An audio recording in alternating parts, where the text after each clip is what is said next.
நான் எதிர்பார்க்கறது புத்தாக்கம் என்ன சொல்றீங்க பாரு பார்த்துக்கோங்க. புத்தாக்கம் மாதிரி கம்ப்ளீட் இருக்கீங்க. அதோட சேர்த்து ஒரு நல்ல கதை, அதோட சேர்த்து படத்தோட டைட்டிலுக்கு ஏற்ற மாதிரி ரொம்ப கமர்ஷியலாக இருக்கும், ரொம்ப கமர்ஷியலாக இருக்கும். ஸோ உங்கள் படம் வந்து நான் வந்து அனலைஸ் பண்ண போகிறோம். உங்கள் படத்தை வெரி டஃப் டு ரீமேக் வேறு லாங்குவேஜில். சேது படம் மட்டும்தான் வந்து ரீமேக் பண்ணி திரும்பி ஓடிச்சு. கண்டத்தில் சுதீப்புக்கு வாழ்க்கையை திரும்பி கொடுத்து அவர் மறந்து போயிட்டாங்க. அவர் திருப்பி வந்து சுதீப் ஒரு கெரியர் இன்னைக்கு பெரிய ஹீரோவாக இருக்காருன்னா அது உங்களுடைய சேது படம் தான். அதே தெலுங்குல ஒர்க் அவுட் ஆகல. அவங்க வந்து ராஜசேகர் சேர்ந்து அது பிறகு உங்கள் படம் எதுவுமே ரீமேக்கே பண்ண முடியாத படம் தான் இருக்கும். அது விட்டாமல் அவங்க எவ்வளோ ட்ரை பண்ணாங்க. அத்தனை லேயர்ஸ், அத்தனை பர்ஃபார்மன்ஸஸ், அத்தனை அதாவது என்ன சொல்றது, எல்லா கேரக்டருக்கும் ஒரு இம்பார்ட்டன்ஸ். இது கான்ஷியஸாக நீங்கள் பண்ணுறதா? அதாவது நம்ம படம் வந்து யூனிக்காக நம்ம மட்டும் தான் இருக்கணும் அப்படின்ற மாதிரி, வேற யாரும் வந்து பண்ண முடியாத மாதிரி படம் அப்படின்னு நினைக்கிறீங்களா? இல்லை இதுதான் என்னுடைய பாணி அப்படின்னு நினைக்கிறோம்? இல்லை அப்படி இல்லை, ரீமேக் பண்ண முடியும், நினச்சா பண்ணலாம். அது ஏன் பண்ண மாட்டேன்றாங்கன்னா அந்த ஹீரோஸ் அதை விரும்புறதுல நினைக்கிறேன். அழுக்காக இருக்கிறதுனால அவங்க வந்து ஃபாரினில் போயிட்டு அந்த மாதிரி கலர்ஃபுல்லாக அது ஒரு 4 பாட்டு 4 ஃபைட்டு அந்த மாதிரி ஜாலியாக இருக்குன்னு நினைக்கிறாங்க. அது கதாநாயகர் விரும்புறதுலன்னு நினைக்கிறேன். சார், உங்களுடைய பார்வையில் ஒரு நல்ல ஃபிலிம் மேக்கருக்கு அவசியம் என்ன? இப்போ நான் தெரிஞ்சுக்கிறது நீங்கள் சொல்ல வச்சு எவ்வளோ படிக்கிறீங்க, எவ்வளோ விஷயங்களை தெரிஞ்சுக்கிறீங்க, எவ்வளோ ரிசர்ச் பண்ணுறீங்க, இதை மீறி ஒரு ஃபிலிம் மேக்கராக உருவாக்குறதுக்கு என்னென்ன அடிப்படை குவாலிட்டிஸ் இருக்குன்னு நினைக்கிறீங்க? கவிதைகள் என்ன வளர்த்துக்கணும்? இந்த ஏஐடி வந்து ரொம்ப நேர்மையாக நான் இது வரைக்கும் பதில் சொல்லியிருக்கேன். இன்னமும் கிறிஸ்டல் கிளியராக பதில் சொல்லணும்னா என்ன மாதிரி மட்டும் இருக்கக்கூடாது, அதுதான் தகுதின்னு நான் நினைக்கிறேன். நீங்கள் ரொம்ப அந்தலாம் சொல்றீங்க. உங்களை மாதிரி இல்லை, நீங்கள் உங்களோட படிப்பறிவு நல்லா தெரியும். அவரோட லைப்ரரியில் 5000 புக்ஸ் இருக்குது. அதில் கிட்டத்தட்ட ஒரு 4000 புக்ஸ் படிச்சுட்டு அவ்வளோ படிச்சுட்டே இருப்பார். சார் வந்து படம் பார்ப்பாரு, படிச்சுட்டு இருப்பார். அதனால் அவ்வளோ சிம்பிளாக சொல்லிடாதீங்க. அடிப்படை தகுதிகள் என்ன இருக்கணும்னு நினைக்கிறீங்க? ஸ்டூடெண்ட்ஸ் என்ன வளர்ந்துருக்கு? நாம் அன்னைக்கு பேசினேன், அதை நான் இங்கே சொல்லியிருக்கேன். தனஞ்சயன் சார் சொன்னார், இந்த ஸ்டூடெண்ட்ஸ் எல்லாம் வந்து மகேந்திரன் சார் ரொம்ப இது பண்ணுற, ரொம்ப என்ன சொல்கிறது, நிறைய எதிர்பார்க்குறாரு. ஏன்னா அவர் அப்படிதான் அதுக்கு ஒரு பிளான் பண்ணியிருக்கிறது வந்து சொன்ன மாதிரி நாங்கள் வில்லேஜில் ஏதாவது ஃபெஸ்டிவல் கூப்பிட்டு போகிறோம் அப்படின்னு சொன்னார். அப்போ அப்படின்னு ஒரு 2-3 இடம் சொன்னார். நான் சொன்னேன், அவர் ரயில்வே ஸ்டேஷன் சொன்னவொடனே ஜிஹெச் கூப்பிட்டு போங்க அப்படின்னு. அப்புறம் வேறு இந்த 2-3 இடத்துக்கு கொடுப்போம், வில்லேஜ் கொடுப்போம், அந்த வேறு அதர் ஸ்டேட்டுக்கு கொடுப்போம் அப்படின்னா அதுதான் நமக்கு வந்து அந்த அனுபவம் தான் ஒரு இயக்குனருக்கு ரொம்ப முக்கியம். சும்மா ஏசி ரூமில் உட்காந்துட்டு படம் பார்த்து கற்றுக்கிறதுங்கிறது டெக்னாலஜியை கற்றுக்கிற முடியுமே தவிர வாழ்க்கையை கற்றுக்க முடியாது. வாழ்க்கையை கற்றுக்கணும்னா தெருவாக அலையணும். பசியோட வேதனை என்னன்றத நீங்கள் ஆசிரியராக விட்டுருங்க. பசியோட வேதனை என்னன்னு தெரிஞ்சுக்கணும்னா 2 நாளைக்கு பட்டி கிடங்க, ஒன்றும் செத்து போட மாட்டோம். பட்டி கிடந்தால் பசியோட வேதனை என்னன்றது தெரியும். நடந்து போகும், டவுன் பஸ்ஸில் போகும், ஷேர் ஆட்டோவில் போகும், நிறைய கிடைக்கும், நிறைய சம்பவம் கிடைக்கும். ஒரு நாள் நைட்டு போய் பிளாட்ஃபார்மில் ரயில்வே ஸ்டேஷனில் படுத்துக்கணும். போலீஸ் போனால் ஸ்டேஷனுக்கு போங்க, அங்கே என்ன எக்ஸ்பீரியன்ஸ் கிடைக்கும்? ரயில்வே ஸ்டேஷனில் நான் கூட படுத்து கிடப்பான், உங்கள்கிட்ட படுத்து கிடப்பாங்க, அவங்களோட சேர்ந்து படுத்து பாருங்க. அவங்க காலையில் எத்தனை மணிக்கு என்ன ட்ரெயின் எத்தனை மணிக்கு வரும் அப்படின்றத அவங்க எந்த டைம் ஒரு பார்வையில்லாத எப்படி கண்டுபிடிப்பான். அந்த டைம் இத்தனை மணிக்கு வந்துச்சுன்னா கரெக்டாக எந்திரிச்சிடுவான். எந்திரிச்சுன்னு சொல்லுவேன், நான் டிடிஆருக்கு தெரியுமா என்னமோ, அந்த ஸ்டேஷன் மாஸ்டருக்கு தெரியுமா என்னமோ, எந்த ட்ரெயின்றத அந்த பார்வையில்லாதன்னு சொல்லுவான். ஸோ அந்த அனுபவத்தை பார்க்கலாம். சரி, அவங்களோட சேர்ந்து ஒரு நாள் படுத்துக்கிடுங்க. ஒரு மிகப்பெரிய வசதி படைத்த ஒரு செட்டியார் எனக்கு தெரியும். பையனை மாதத்துக்கு ஒரு தடவை வெளியே வாசலில் படுத்து போடுவார், கொசுக்கடியில் கிடங்க. அப்போதான் அந்த உங்களுக்கு அவரோட அருமை தெரியும், அவங்க கஷ்டப்பட அருமை நடந்து தெரியும். அப்படின்னு நீ எவ்வளோ வசதியாக இருக்கின்றத கஷ்டப்படாமல் தெரியும். அது மாதிரி வாழ்க்கை அனுபவத்தை கேரக்டர்ஸை நீங்கள் பார்க்கணும் அப்படின்னா படிக்கிறது ரொம்ப முக்கியம். நமக்கு மேலே உங்களுக்கு ஆசிரமெல்லாம் இருக்காங்க ஒவ்வொரு துறையிலையும், அவங்க சொல்கிறத கொஞ்சம் கூர்ந்து கவனிக்கணும். இது வந்து இந்த காலேஜில் ஆர்ட்ஸ் காலேஜில் ஒரு வேறு இந்த மாதிரி அந்த மாதிரி கற்றுக்கிற இல்லை. இது ஒரு வாழ்க்கையை ஏற்படுத்தி கொடுக்குற கல்லூரி. இது ரொம்ப சாதாரணமான விஷயமா நீங்கள் எல்லாரும் ஈஸியாக பார்த்துக்கணுன்ற மட்டும் நினைச்சக்கூடாது. ஸோ அவங்க என்ன சொல்கிறாங்கன்றத கூண்டு கவனிக்கணும். இதெல்லாம் அட்வைஸாக சொல்கிற அளவுக்கு எனக்கு அருகதை இருக்கான்னு தெரியல. ஆனால் நான் அப்படி தான் வந்தேன்றதை வந்து ஒரு தகவலாக வேணால் நான் அதை சொல்லிக்கிறேன். இது வந்து அட்வைஸ் இல்லை. பிரம்மாண்டமான விஷயம். எனக்கு நான் வந்து ஸ்டூடெண்ட்ஸ் சொல்லியிருக்கேன். எங்களோட மாஸ்டர்ஸ் எல்லாம் சொல்கிறாங்க, சார் ஒரு போனாங்க, கோயம்பேடு போனாங்க, உடனே டயர்ட் ஆகிட்டாங்க. உடனே டயர்டாக எனக்கு பயமாக இருக்குது. நீங்கள் வந்து 200 நாள் டயர்டாக ஆகலை. நீங்கள் வந்து ஆரியா நான் வந்து இங்கே வரும்போது சொன்னார், தேனியில் நீங்கள் ஷூட் பண்ணும்போது நீங்கள் டயர்டாக ஆகலை. காலையில் சாயங்காலம் வரை அங்கேயே நின்றுட்டு ஒரு ஷார்ட்டை பார்த்து எடுத்துட்டு இருக்கீங்க. ஒரு ஷார்ட்டுக்கு மெனக்கிட்டே இருக்கீங்க. நீங்கள் டயர்டாக ஆகலை. ஆனால் இங்கே இவ்வளோ சீக்கிரம் டயர்ட் ஆகிட்டாங்கன்னா எப்படி அவங்க வந்து சினிமா எடுக்கப்படுறாங்கிற ஒரு பயம் எனக்கு வந்தது. ஸோ நான் ஸ்டூடெண்ட்ஸ்க்கு டைரக்ஷன் ஸ்டூடெண்ட்ஸ் சொல்கிறது தான், சார் சொன்னது கிளியராக கவனிங்க. இது வந்து லக்ஸரியான இது விஷயம் கிடையாது. சினிமா தயாரிப்போ டைரக்ஷனோ லக்ஸரி கிடையாது. அவர் சொன்ன மாதிரி அந்த ப்ராக்டிஸ் நீங்கள் ரெடியாக இருங்க. எது நைட்டில் உச்சக்காலம் சேர்ந்து படுக்கிறதுக்கும், ரயில்வே ஸ்டேஷன் போய் படுக்கிறதுக்கும், போலீஸ் ஸ்டேஷனுக்கு போய் இருக்கிறதுக்கும் தயாராகுங்க. அப்போ தான் வாழ்க்கையை கற்றுக்க முடியும். அற்புதமான ஒரு விஷயம். அதாவது மாஸ்டர் கிளாஸ் தான் இதுதான் ரியலாக வந்து நமக்கு சொல்லுது. நம்ம வாழ்க்கையை கற்றுக்கணும். சினிமா மட்டும் பார்த்துட்டு சினிமா கற்றுக்க முடியாதுன்றது ரொம்ப அற்புதமான ஒரு விஷயம். எல்லாரும் ஞாபகம் வச்சுங்க, இது எதையுமே மறக்காதீங்க. நீங்கள் ஒரு நல்ல ஃபிலிம் மேக்கர் வரணும்னா அது ரொம்ப ரொம்ப அவசியம். சார், ஒரு படத்துக்கு எவ்வளோ டீட்டெயிலிங் முக்கியம்? பிஃபோர் ஷூட்டிங்ன்றது லாஸ்ட் ஸ்டேஜ் தான். எவ்வளோ டீட்டெயிலிங் முக்கியம் நினைக்கிறீங்க? ஒரு ஃபிலிம் மேக்கர்ஸ்க்கும் சினிமாட்டோகிராஃபர்ஸ்க்கும் எல்லாருக்குமே என்ன டீட்டெயிலிங் அவங்க பண்ணிருக்கணும் before they go to shoot? Screenplay சரி, ரைட்டிங்கும் சரி, எல்லாமே கேரக்டரைசேஷன், அந்த மேக்கப், காஸ்டியூம்ஸ், அதெல்லாம் எவ்வளோ டீட்டெயிலிங் தேவை? எவ்வளோ தூரம் அவங்க உழைச்சிருக்கு அப்படின்னு?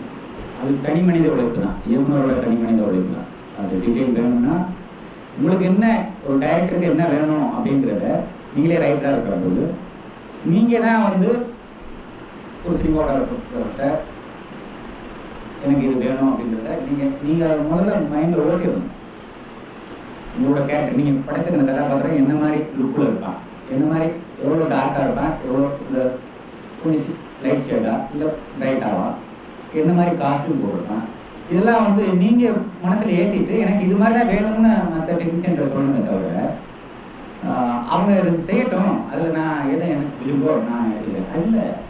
நீங்கள் முதல்ல மனசில் இந்த கேரக்டர் இந்த மாதிரி தான் காஸ்ட்யூம் போடுவான், இந்த மாதிரி தான் செருப்பு போடுவான், இந்த செருப்பே போட மாட்டான், அவன் கை விரலில் வந்து அழுக்கு இருக்குன்னா அழுக்கு இருக்கும் அப்படின்றதுல அது அது ஒரு சில ஆர்டிஸ்ட்கிட்ட நம்ம வந்து இருக்கிற மாதிரி ஆர்டிஸ்ட்லாம் அது என்னோட பெருமையாக பேசுகிற மாதிரி வந்துடுவேன். சும்மா தகவலாக சொல்கிறேன். விக்ரம் அந்த படம் முடிகிற வரைக்கும் ஸ்கூலில் தான் சாப்பிட்டான், கை கழுவவே இல்லை. ஏன்னா கை நகை வளர்ந்துட்டு அதில் உள்ள அழுக்கு இருக்குன்னா அந்த அழுக்கு அப்படியே தான் இருக்கும். அது மாதிரி முழு படத்துக்கும் ஒரு ஃபுல் படத்துலையும் பார்த்தீங்கன்னா அது யாருக்கு ஃபுல்லாக ஒரு தகவல் இப்போ நான் சொல்கிறேன்.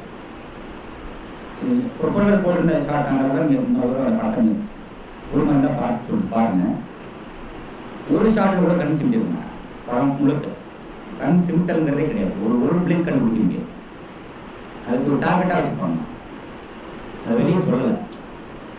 இப்போ நான் உங்களுக்கு சொல்ல வேண்டிய ஒரு டைம் இருந்ததுனால சொல்லிடுறேன். ஸோ அந்த மாதிரி ஆர்டிஸ்ட் இப்படி தான் இருக்கணும், இப்படி தான் பிஹேவ் பண்ணணும், இப்படி தான் நடக்கணும், இப்படி தான் ஓடணும், இப்படி தான் பேசணும், இப்படி தான் இந்த மாடுலேஷனில் தான் இந்த வசனத்தை பேசணும் அப்படின்றத நீங்கள் உங்களுக்குள்ளே நீங்கள் ஒரு கேரக்டராக இருந்து நீங்கள் வாழணும். ஒரு ஒரு ஒரு ஹீரோனா நீங்கள் ஹீரோ வாழணும். ஃபஸ்ட் நீங்கள் எப்படி அந்த கேரக்டர் எப்படி பேசணும் அதே மாதிரி நீங்கள் பேசணும். அதே மாதிரி அதே மாதிரி நீங்கள் நடந்து பழகணும். அப்போ தான் நீங்கள் அவங்கள்ட்ட வேலை வாங்க.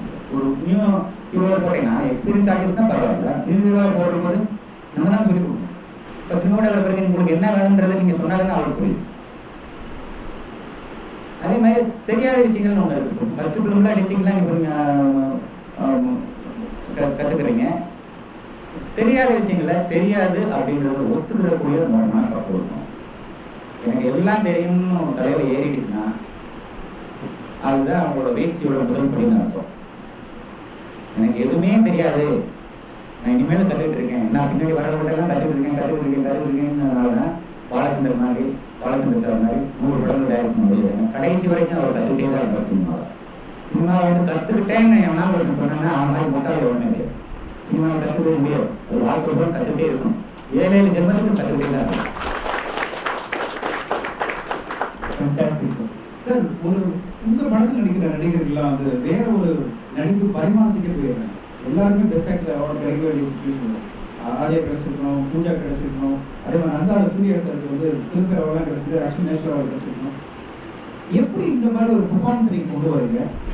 நீங்கள் வந்து இப்போ ஆஸ்பிரிங் ஆக்டர்ஸ்க்கு என்ன மாதிரி அவங்க ப்ரிப்பேராக இருக்கணும்? உங்கள் படம் இந்த மாதிரி ஒரு நடிகராக வரதுக்கு அடிப்படை குவாலிட்டி என்ன இருக்கணும் நடிகராக இருக்குது? ஏன்னா நீங்கள் தான் ட்ரான்ஸ்ஃபர் பண்ணிடுங்க. ஏன் எல்லா நடிகரும் கூட நடிக்கணும்னு ஆசைப்படுறாங்கன்னா அதர்வா மட்டும் இல்லை, இங்கே இருக்கிற எங்கள் ஆர்டிஸ்ட்லாம் நீங்கள் கூப்பிட்டீங்கன்னா உடனே நடிக்கணும்னா அவங்கள ஒரு மோல்ட் பண்ணி ஒரு நடிகனாக ஃபுல் ஃப்ளெஜ் நடிகனாக டெவலப் பண்ணிடுங்க.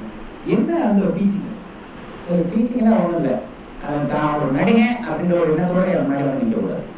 சரி, இப்போ கேமரா முன்னாடி தான் நடிகன் அப்படின்ற ஒரு இல்லாமல் தான் ஒரு மனுஷன் அப்படின்னு வந்து என்னன்னா மற்றது நான் சொல்லி கொடுத்துருவேன். இது எனக்கு பழக்கப்பட்டது. அமேசிங். ஒரு மனிதனாக அது நிற்கிறோம். சரி, எப்படி அந்த கேரக்டருக்குள்ள அவனை டிரான்ஸ்ஃபர்மேஷன் பண்ணுறீங்க? ஒருத்தரையும் எப்படி டிரான்ஸ்ஃபார்ம் பண்ணுறீங்க? It's a time consuming process. நான் பார்த்துருக்கேன், ஆர்யா என்ற நிறைய சொல்லியிருக்காரு. அவர் வந்து அந்த அகோரியா வந்து ஃபீல் பண்ண வரை நீ முதல்ல வர கடைசி வரையும் முதல்ல அவர் வந்து ஆக்டராக இருந்தார். ஸ்டாரா இல்லை, ஆக்டராக இருந்தார்.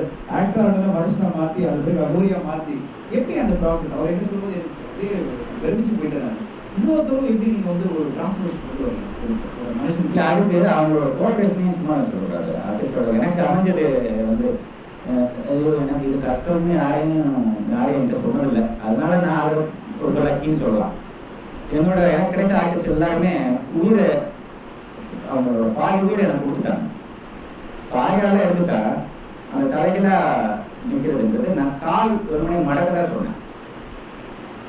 மடக்குனதை எடுத்தாச்சு. அது எப்படி அது எத்தனை நாள் அதிகபட்சம் அது அந்த மாதிரி தலையில நின்று கால் ஆசனம் பண்ணுறதுக்கு 1 வருஷம் ஆகுதான் அது கற்றுக்கிறது. நான் அவங்க கொடுத்த டைமு 4 நாள். நான் திடீர்னு ஒரு ஃபோட்டோகிராஃப் பார்த்தேன். அந்த அலோயிஸ் புக்கு, அந்த புக்கில் அந்த போஸ் எனக்கு ரொம்ப பிடிச்சிச்சு. இந்த போஸை வச்சு இன்ட்ரோடியூஸ் பண்ணால் நல்லா இருக்குமே அப்படின்னு சொல்லிட்டு 4 நாள் தான் டைம் எடுத்து கொடுத்தேன். காசி லொக்கேஷன் போனதுக்கப்புறம் 4 நாளாக தலைவர் பண்ணேன். அதுக்கப்புறம் காரணம் என்ன, அவங்களோட ஸ்ட்ரென்த்து, அவரோட ஒரு வெறி, நீங்கள் ஏதாவது சாதிக்கணுன்ற வெறி. அதுக்கப்புறம் பார்த்தா அதை ஒரு ப்ராக்டிஸாகவே பண்ணிவிட்டு சார் நான் இன்னொன்று பண்ணி காமிக்கிறேன், அது ஒப்பிச்சுக்கான பாருன்னு சொல்லி பாறை மேலே இங்கே சிட்டிக்கு வந்ததுக்கு பாறை மேலே நின்னேன். நான் கால் மடக்க தானே சொன்னேன், காலில் கும்பிட்டு இருக்கேன், தலையில் நின்று காலில் கும்பிடுறேன். ஸோ அப்போ அவன் எவ்வளோ தூரம் டெடிகேட் பண்ணியிருக்கிறான் அப்படின்ற போது அந்த மாதிரி ஆர்டிஸ்ட் எனக்கு கிடைச்சாங்க. அப்படி எல்லாருக்கும் கிடைக்குமான்றது என்னால் உறுதியாக சொல்ல தெரியல. கிடைச்சதுனால நான் அதை அவங்கள பயன்படுத்திக்கிட்டேன். நானே தான் எல்லாத்தையும் உருவாக்கினேன்னு சொல்கிறது ரொம்ப அபத்தம். ஒரு ராஜேந்திரன் கேரக்டருக்கு இன்னைக்கு வந்து ஒரு மிகப்பெரிய கிளாஸ் கிடைக்குதுன்னா நான் கடவுள் ராஜேந்திரன் வழுக்கத்தில் ராஜேந்திரன் அதை நினைச்சு கூட பார்க்க முடியாது. அதெல்லாம் வந்து ஏதோ எக்ஸ்ட்ரா ஆர்டிஸ்ட்னு நீங்கள் கொடுத்த அந்த டிஸ்ட்ரிக்ட் கேரக்டர் தான் வந்து உருவாக்கிச்சு அந்த மாதிரி. ஸோ ஒரு பட்டிங் ஆக்டர்ஸ் கிட்ட உங்களோட சான்ஸ் கேட்கலாம் அப்படின்னா அவங்கள என்ன நீங்கள் பார்க்குறீங்க, இது இருந்தால் தான் ஸ்பார்க்கு அப்படின்னு என்ன நினைக்கிறீங்க? அதான் சொன்னேன், எல்லாருக்குள்ளேயும் நடிகர் இருக்கார். நடிகன் தனியாக வந்து எல்லாருக்குள்ளேயும் நடிகர் இருக்காங்க. அதை நம்ம எப்படி வாங்குறோம் அப்படிங்கிறது டைரக்டரோட வேலை. தானாக ஒரு நடிகனாக இருந்து இதெல்லாம் பண்ணுவேன் அப்படின்னு வைகுண்டு விடுன்றது. சில சமயங்களில் இந்த நாங்கள் ராஜேந்திர மாதிரி ஆளுதான் ஃபிசிக்கலி ரொம்ப ஸ்ட்ராங்கான ஆள். அவர் வந்து 60+ ஏஜ், நம்ப முடியாது. எல்லாரும் 6 பேக் தான், அவர் 8 பேக்ஸ் வச்சுருப்பார். நான் சும்மாவது கூப்பிட்டு வயிற்றுல ஓங்கி கொடுத்து என் கை தான் அடிக்கும். பொதுவாக யாராவது அடிக்கின்றதுக்கு அடித்தாக்க என் கை தான் அடிக்கும், அவ்வளோ ஸ்ட்ராங்காக இருப்பார். அவரோட நான் செலக்ட் பண்ணது காரணம் அவரோட சுறுசுறுப்பு. ஆர்டிஸ்ட்டுக்கு தான் அதில் ஃபைட் பண்ணுவார். ஹீரோவுக்கும் வில்லனுக்கும் வந்து மாஸ்டர் கம்போஸ் பண்ணுவார். கம்போஸ் பண்ணோடனே இது என்னது கொஞ்சம் ரியல் ஃபைட்டாக தான் இருக்கிறதுனால அது இந்த ரோப் குரூப்பெல்லாம் யூஸ் பண்ணுறதில்ல. ரொம்ப மேக்ஸிமம் ரொம்ப கஷ்டமான விஷயம்னா பெட்டு மட்டும் தான் போடுறது. அப்படி இருக்கும்போது அதை பண்ணுறதுங்கிறது ரொம்ப கஷ்டம். அது எத்தனை தடவை ரிவர்ஸ் பண்ணாலும் ஹீரோவுக்கும் அந்த அளவு தான் வந்து செஞ்சு அனுப்பாரு, வில்லனுக்கும் அவரே தான் செஞ்சார். ஸோ அவரோட வெறி, அந்த ஸ்ட்ராங், அந்த வெறியை பார்த்து இது காலம் பூரா உங்களுக்கு எத்தனை குழந்தைங்கன்னா 3 பொம்பளை குழந்தைங்க. ஏஜ் என்னாச்சுன்னா 68 சார். இது காலம் பூரா வந்து ஃபைட்டராகவே இருந்து இவ்வளோ ஃபைட்டராகவே இருந்து இவர் எப்படி என்னத்தை சம்பாதிச்சிட முடியும்? இவ்வளோ திறமைசாலியாக இருக்காரு அப்படின்னு சொல்லி அதுவும் ஒரு காரணம். ஆளும் நல்லா இருக்கா, நம்ம கேரக்டரும் சரியாக இருக்கு, இவரையே வில்லனா போடுறாரு அப்படின்னு சொல்லி முடிஞ்சது. Super sir. ஒரு சினிமாட்டோகிராஃபிக்கிட்ட என்ன ஒவ்வொரு டார்க் சினிமாட்டோகிராஃபிக்கிட்ட என்ன எதிர்பார்க்குறீங்க? ஏன்னா சினிமாட்டோகிராஃபி உங்களுடைய எல்லா படத்துலையும் வேறு வேறு இருக்கிற கலக்கலமாக இருக்கும். ஃபார் எக்ஸாம்பிள் பரதேசில் செடினத்துக்கு நான் ரொம்ப பாராட்டினேன். எப்படி இவ்வளோ அந்த டோனே படம் ஃபுல்லாக ஒரு டோன் மெயின்டைன் பண்ணுறது ரொம்ப கஷ்டம். இல்லை அது ரியல் எஃபெக்ட் நான் ரொம்ப அப்ரிஷியேட் பண்ணேன். சில சாருடைய விஷன் அது வந்து இப்போ வேணும்னு கேட்டார், அதுக்காக நாங்கள் வந்து இது பண்ணோம் அப்படின்னு சொன்னாங்க. ரொம்ப கரெக்டாக இருக்கணும்னு சொல்லிட்டு ஒரு சினிமாட்டோகிராஃபர் ரோலாக உங்களுடைய கருத்துலாம் எப்படி பார்க்குறேன்? அவங்க என்ன மாதிரி ரோல் பண்ணணும்னு என்னை பொறுத்த வரைக்கும் நான் சொன்னேன் இல்லையா, போராடி கற்றுக்கலன்றது நான் இப்போதைக்கு ரொம்ப கற்றுக்கிறேன். அவர்கிட்ட பாலுங்கிற சார் மாதிரி அதை வந்துட்டு அதை கற்றுக்க மாட்டேன். என்னை பொறுத்தவரைக்கும் நான் சினிமாட்டோகிராஃபர் டிபெண்ட் ஆகிறேன். அவங்கள்ட்ட எனக்கு இன்னும் தான் வேணும்னு சொல்கிறதோட சரி, அதுக்கப்புறம் நான் எதுலேயுமே அவங்க விஷயத்துக்கு தலையிடுறதே இல்லை. ஸோ அதனால் இந்த மாதிரி விஷயங்களில் நான் டிபெண்ட் ஆகும்போது அதில் எனக்கு நாலேஜ் இல்லாத ஒரு விஷயத்துக்கு நான் பதில் சொல்லியிருந்தேன்னா பதில் சொல்ல முடியல. பட் நீங்கள் எடிட்டிங் கற்றுக்கிட்டீங்களா? ஆமாம், பாலுமந்திர சார் எடிட்டுன்றதுனால பக்கத்துலேயே இருந்ததுனால எடிட்டிங் கற்றுக்கிட்டீங்க. உங்கள் எடிட்டர்கிட்ட நீங்கள் என்ன எதிர்பார்க்குறீங்க? எப்படி அவங்க கூட ஒரு இல்லை நான் தான் மார்க் பண்ணேன். நீங்கள் தான் மார்க் பண்ணேன். எனக்கு இந்த கிளியராக ஸ்டீம் பேக்னு முன்னாடி ஒன்று இருந்தபோது நானே ஆப்ரேட் பண்ணிக்கிறேன். ஓகே. இப்போ இந்த ஆடிட்டாக இதெல்லாம் வந்ததுனால அதை எனக்கு ஆப்ரேட் பண்ண தெரியாததுனால ஓகே மார்க்கிங் மட்டும் நான் நீங்கள் கிளியராக சொல்லிடுவீங்க. சரி, இப்போ வந்து ஒரு படத்துக்கு ஒரு மியூசிக் வந்து எந்த அளவு உங்கள் படத்தில் எல்லாமே ப்ரீமியம் மியூசிக்லாம் பார்த்தீங்கன்னா இளையராஜா சார் நிறைய மாற்றம் பண்ணியிருக்காரு. ஒரு மியூசிக் எப்படி ஒரு படத்தை எலிவேட் பண்ணுறதுன்னு நினைக்கிறீங்க? உங்களோட மேக்கிங் இன்னும் நெக்ஸ்ட் லெவல். இன்றைக்கும் சேது படத்தில் அந்த லாஸ்ட் சாங்ஸும் சரி, அந்த பேக்ரவுண்ட் மியூசிக்கும் சரி, அப்படி நம்ம உருப்போல வச்சு நம்ம அப்படியே பயன்படுத்திச்சு எப்படி அந்த ஒரு மியூசிக் எலிவேட் பண்ணுறதுன்னு நினைக்கிறீங்க ஒரு படத்துக்கு? என்னை பொறுத்தளவுக்கு மியூசிக் தான் ஒரு படத்தை வந்து என்ஹான்ஸ் பண்ணும். அது நான் இப்போ ஷூட்டிங்கில் பண்ணிட்டு ரொம்ப எமோஷனலான சீன் பண்ணுறேன்னா இளையராஜா சார் ஒரு மியூசிக் வந்து பேக்ரவுண்டில் போட்டு விட்றாரு. 2 நகராக இருக்கும். ஒரு நகராக சாங் போயிட்டுருக்கும், மியூசிக் போயிட்டுருக்கும், இன்னொரு நகராக வாய்ஸ் ரெக்கார்ட் ஆகிடும். இது எதுக்காகனா ஆர்டிஸ்ட்டுக்கு ஸ்பாட்டில் வந்து ஆர்டிஸ்ட்டுக்கு ரொம்ப இன்ஸ்பைரிங்காக இருக்கும். அந்த அது ஒரு கை கொடுக்கும். எல்லா படத்துலையும் பார்த்தாக்க அவர் டபுள் பாஸ்கி பார்க்கும்போது இளையராஜா சார் பார்த்தாங்க, என்னடா மியூசிக் சத்தமாக அவங்களுக்கு நீயா போட்டுக்கிட்டே இருந்தார். இல்லை இல்லை, அது பைலட் ட்ராக்கு, மியூசிக் போட்டு தான் ஆர்டிஸ்ட் ஷூட் பண்ணுறதே அப்படின்னு சொல்லுவாங்க. அது மாதிரி சில இப்போ முதல் இந்த படத்தில் இப்போ இந்த காரத படத்தில் கூட அந்த ஆர்டிஸ்ட்டுக்கு அது ரொம்ப புதுசாக இருந்தது. என்ன மியூசிக் போட்டு விட்டு நல்லா நடிக்க சொல்கிறாரு அப்படின்னு. அப்புறம் 2-3 தடவை அதே மாதிரி எமோஷனல் சீன் வரும்போது அவங்க வந்து சார் அது மியூசிக் ஒன்று போட்டிங்களா, அதை போடுங்க இருக்குங்க, அது போடுற மாதிரி இருக்குது, அதை போட்டாங்க கொஞ்சம் நடிப்பு போடுற மாதிரி இருக்குது, அவங்களே கேட்டு வாங்கிக்கிறாங்க. ஸோ மியூசிக்ன்றது அதுதான் இது. எல்லாரும் சில சமயங்களில் ஒரு பாட்டு நமக்கு ஒரு கதையை கொடுக்கும். ஒரு பாட்டு யார் எந்த மியூசிக் இருக்குது, இப்போ மியூசிக் இருக்கிறத பற்றி எனக்கு தெரியல.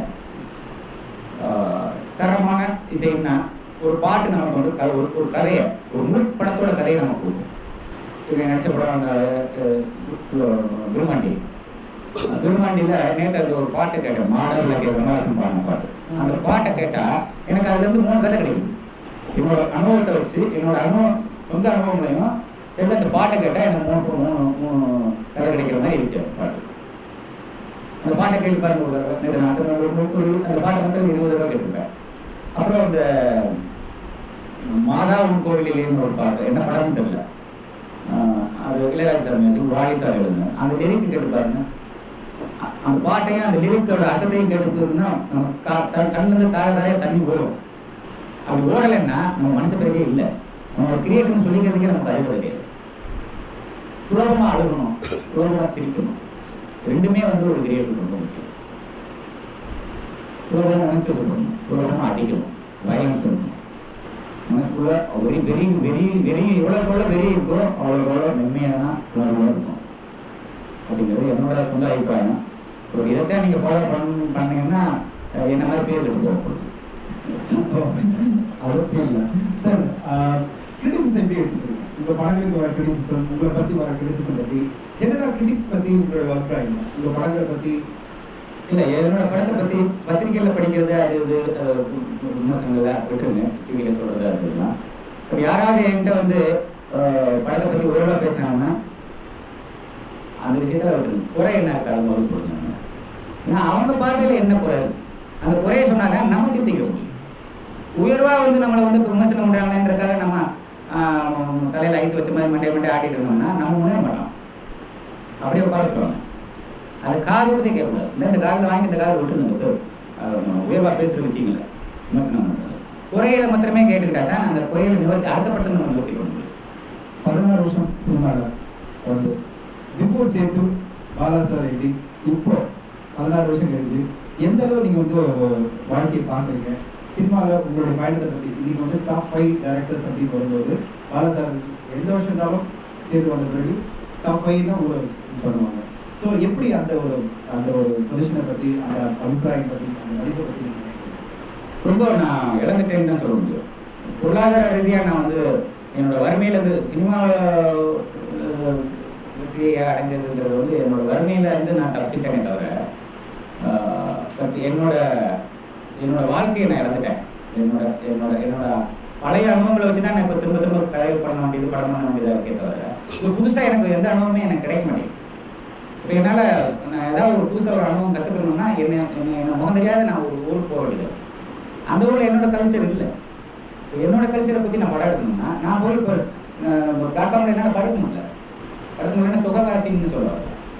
கற்றுக்கணும்னா அதை போய் தெரிஞ்சுக்கணும்னா உங்களுக்கு தெரிஞ்சுக்கணும்னா அவங்களுக்கு அந்த காலத்தில் ரொம்ப ஈஸியாக அப்போ நான் என்ன யாருன்னு தெரியாது. அதனால் நான் எங்கே வேணாலும் போய் என்ன வேணாலும் உள்ள கூட்டு பண்ணிருக்கேன். இப்போ அங்கங்கே அடையாளம் கண்டுபிடிச்சிருக்காங்கிறதுனால என்னால் என்னோட ஜனங்கள்ல இருந்து நான் கொஞ்சம் அந்நியப்பட்டேன். எனக்கும் என் உயிருக்கும் என்னோட உயிர் என்னோட ஜனம் எடுத்துக்கிட்டோம்னா அவங்கலேருந்து நான் கொஞ்சம் விலகி நிற்கிறேனே அப்படின்ற ஒரு வேதனை அதில்